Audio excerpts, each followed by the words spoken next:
everyone, I'm François Picard. Pakistan has accused India of igniting an inferno in the region.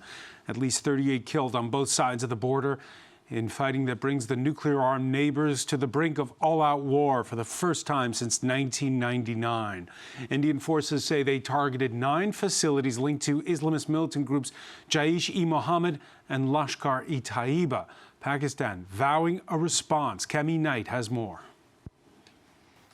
In the town of Muzaffarabad, residents carry the coffin of a victim killed in an overnight missile attack and place it in an ambulance. India launched deadly strikes in Pakistan and Pakistan-administered Kashmir on Wednesday, targeting what it calls terrorist infrastructure. Pakistan says civilians and mosques were hit across several locations. Everyone was asleep, and then there was a sound of an explosion. Our neighbor and his daughter were injured in the attack. They barely managed to reach the hospital late at night. The attack comes in response to gunmen storming an Indian-controlled portion of Kashmir last month, killing 26 people, mostly Indian tourists. Delhi blames Pakistan for backing the militant attack, which Islamabad denies. Despite a fortnight having passed since the attacks, there has been no demonstrable step from Pakistan to take action against the terrorist infrastructure on its territory or on territory under its control. Instead, all it has indulged in are denials and allegations. Pakistan has called it an act of war and says it shot down 5 Indian Air Force jets and a drone in self-defense. India saying several of its civilians were killed by Pakistani shelling. It is India which cowardly attacked Pakistan and violated our territorial integrity and sovereignty. Pakistan reserves the right and will respond to this aggression at a time, place, and means of our own choice. Tensions between the two nuclear-armed neighbours have long been high in the Kashmir region. India, which has a Hindu majority, and Pakistan, which is mostly Muslim, each control parts of Kashmir but claim it in full. The UN Secretary-General says the world cannot afford a military confrontation between the two powers. And joining us is Pakistan's ambassador to France, Mumtaz Zahra Baloch, as well as France 24's Leela Jacinto from our International Affairs Desk. Thank you for being with us, Your Excellency. Thank you. Is this the closest we've been to all-out war since 1999? It is a very dangerous situation right now. It is a reality that what we have been warning against for the last several days, that India is in a mood for military adventurism. It has come true. Last night, they conducted these strikes in Pakistan. They had civilian targets. Civilians were killed. Civilian institutions and civilian infrastructure was hit. So it is a very dangerous situation. It is, we consider it as an act of war. And as you know, under international law, Pakistan has a right to defend itself.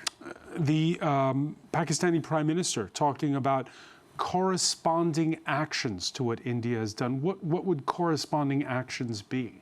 You see, I would not telegraph the military strategy here, but Pakistan has said that we know how to defend ourselves, and we are going to respond to the Indian attack and Indian aggression.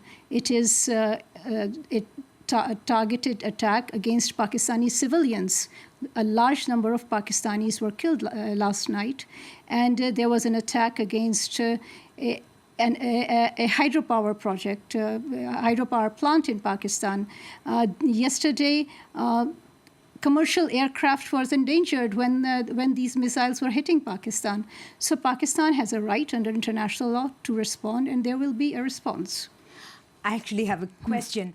Considering the response, which is often in the course of this conflict been calibrated, the strikes, overnight strikes this time also targeted sites in Punjab, not just in remote border regions and in Pakistan-administered Kashmir. So my question is twofold. How significant is this, and how significant will that be in terms of a Pakistani response? And then where do we go from there? You see, as I said, we will not telegraph how we are going to respond, but Pakistan has a right to respond to this belligerent act. And yes, yesterday there were sites, we would call them phantom sites, that India hit, because in the end, the victims were all civilians. We have seen the photographs. All of them civilians. You have seen the videos. There were civilians who have been killed. There were children who were killed. There were these civilian, the mosques, the houses which have been targeted, and then this power plant which was targeted. So and the Indians themselves have said that military targets were not hit.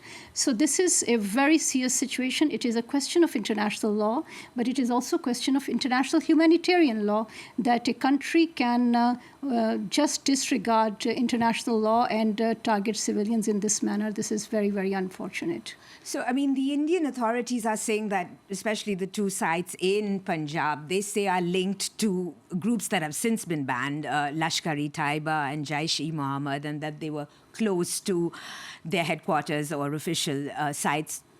Are you saying that these groups do not exist? That what was in place of these sites? What I'm saying is that these are Indian claims, and what India is saying is that it does not matter if you do not look at the ground reality. Ground reality is that civilians have been killed. There are children who have been killed. Women have been killed. You can go to Pakistan is an open country. So journalists have been to these hospitals. Their footage has come out, and there are civilians who have been killed. So these are not terror camps, These are phantom camps that they have said that these are terror camps. And if an attack such as this happens, the dead bodies would not be of civilians, would not be of children and women. So this is, the Indians have been using the boogie of terrorism since 2001. They think this is a narrative that sells, and they wanted to basically come to Pakistan and prove to their public that they were capable of reaching Pakistan and targeting sites inside Pakistan, maybe to ensure their own people that they had that capacity. We do not know their mindset, but we do know their habits. They have done it in the past, and they have used the boogie of terrorism in the past. So using this time, again, the blame of terrorism against Pakistan, this is not new for us. The spark of all this, though, is this terror attack that took place in a tourist site in Indian-administered Kashmir, 26 killed. How do you explain what happened? No, that is up to India to explain what happened. They claim it is the hand of Islamabad. That is their claim. They have to explain to the world what happened. They have to bring out evidence. We are waiting to see the evidence. Pakistan has actually said that we have offered to have an independent and transparent inquiry into this, and by a third party, independent party. Pakistan is ready for that, because we are very sure that when such an inquiry takes place, such an investigation takes place, the results will show that Pakistan has nothing to do with it. Pakistan right now has two key priorities. It is our economy, and it is fighting terrorism that is threatening Pakistani lives on a daily basis. That is our priority. That is the priority of our armed forces. So it does not make sense that when these are our priorities, we go and do something in an area which is controlled by India and occupied by India, and create problems there when we are ourselves focused on economic development of Pakistan and security for Pakistani people. And just to be clear, when you say phantom sites, what does that mean precisely? Because they are saying these are terror sites. They are not terror sites. If there were terror sites, you would have seen dead body of terrorists. The question now is that of diplomacy at this point. How to prevent it from getting worse, who to turn to, who is that third party that can come in and help cooler heads to prevail? You see, since 23rd of April, Pakistan has been calling on the international community, all powers, international powers, all friends of Pakistan, all friends of India, the United Nations, that they call on India to exercise restraint. Pakistan's foreign minister today went and briefed in person China's ambassador. Is China the interlocutor who can resolve this? After all, they too neighbor Kashmir. We have, as I said, we have asked everyone to ask India to basically impress on them to desist from this. But now this has happened. Now it is up to the international community to hold India accountable. It is under international law, it is the United Nations Security Council which has a responsibility to uphold peace, to uphold the UN Charter, to uphold international law. So we are expecting and we are hoping that the United Nations Security Council, the permanent five members, France, because it is also a permanent member of the Security Council, they have a huge role to play and ensure that international law is upheld, and to make sure that powerful countries do not violate international law in this manner. Have you been in personal contact with French authorities about this? We heard the statement earlier from President Macron and the German Chancellor. Yes, we have been in contact with the French authorities, and I personally have also been in contact with the French Foreign Office. What was the tenure of the discussion? Can you tell us? I would not go into the details, but we are having very constructive discussions with the French authorities.